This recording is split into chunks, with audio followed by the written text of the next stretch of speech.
అందరూ క్షేమంగా ఉండాలని మనస్ఫూర్తిగా ఒక్కసారి ఐక్యశరణం అయ్యప్ప. రెండు చేతులు పట్టుకోవాలి. పిల్లలు యొక్క పెద్దవాళ్ళు ఉండండి. బాగా వేడిగా ఉంది, బాగా వేడిగా ఉంది. జాగ్రత్త. ఫస్ట్ అయ్యప్పలు రండి, ఫస్ట్ అయ్యప్పలు రండి, రండి అయ్యప్పలు రండి.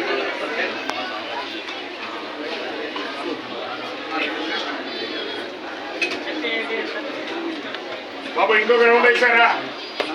ఇంకొక రౌండ్ కూడా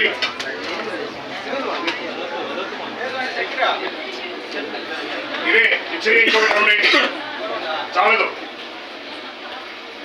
బాబు. మధ్యలో పెట్టుకోవాలి. ఇప్పుడే చెప్పాను కదా, మధ్యలో పెట్టుకోవాలి.